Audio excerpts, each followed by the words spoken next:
The Mini Countryman is like the Donald Trump of cars. It's the anti-Mini, the Mini that everybody loves to hate because, well, it's just not what a Mini should be. When it launched in 2010, it faced rock hurling and loud protests. What was this newcomer with all its bravado and big talk? 4 doors, 4 meters, 4-wheel drive in a Mini? Good heavens, no. Fast forward to 2017 and the Mini Countryman now makes up around 25% of Mini sales globally. Critics are having to eat their hats, or their toupees as it were. With the all-new Countryman, Mini is hoping to build on the success of its bigger and brasher recipe. The 2017 model is the biggest car in the brand's 57-year history and has puffed up by some 20 centimeters in length. That's massive in car terms. That was in answer to customer demands and results in Countryman now moving up a segment. It's also 3 centimeters wider, making it a tight fit on some of the beautiful English country lanes we drove on at the launch.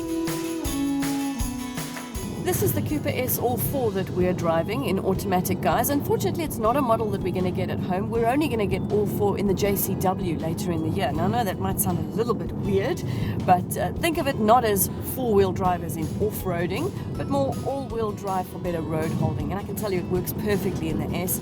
Very planted, feels very solid on the road.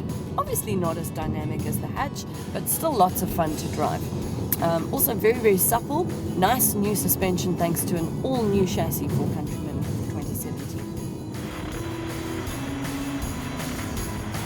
The Cooper S is ready and willing when it comes to your right foot. It's got 141 kilowatts of power and 280 newton meters on tap, which is not a massive leap over the old model, but still plenty of fun.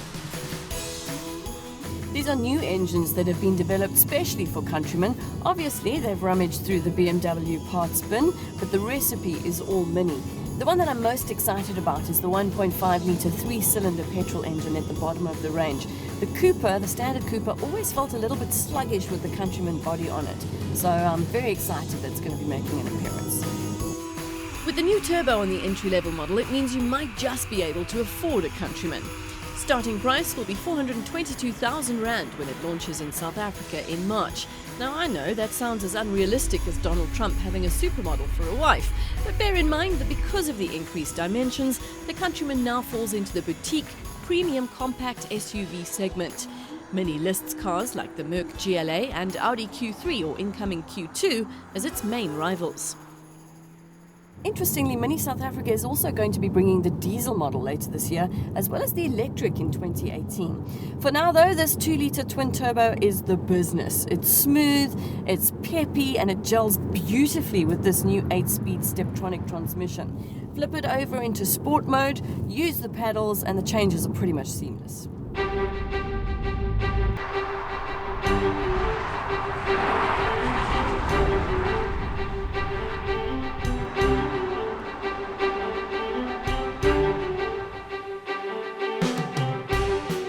Backseat, the extra 100 kilos the second-generation Countryman has put on makes for more room for passengers.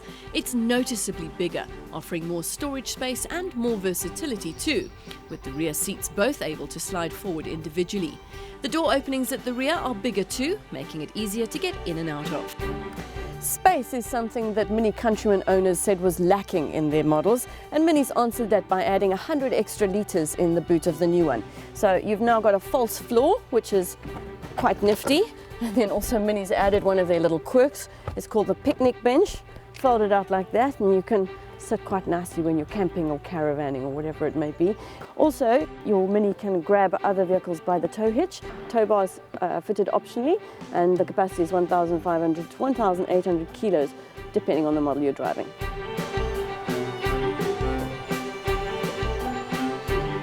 Thankfully, the new Countryman doesn't come in a fake tan shade of Nachi, but Mini has introduced 2 new colours for this model, this island blue we're driving and a colour called chestnut. It's just 2 of the many personalisation options that Mini is so famous for. And this is where the new Mini Countryman really comes up trumps, because in keeping with personalization, Mini Connected has been revamped for the new car to offer so much more. It's not just about plugging your phone in, putting in a destination, loading up your music and off you go. There's so much more than that through what Mini calls the Open Mobility Cloud. What this means is that your Mini essentially talks to your phone even when you're not in the car. It might tell you when you wake up that you have a meeting in Bryanston at 8 and the traffic's bad, so you'd better leave now. There's also Mini Find Mate. Owners receive 2 wireless tags which can be attached to a bag or a set of keys, and your Mini will remind you that you're leaving them behind and even tell you where they are. Sitting inside the Mini Countryman is a bit of a dichotomy, because on the one hand it's all very refined and luxurious and quite mature in a way, and on the other hand you've got this massive dinner plate with the lights that change colour, and it's now got a touch screen and you can move around. It's like being a kid in a candy store, or kind of like being a president with access to your own Facebook and Twitter accounts where you can have tantrums about whatever you please.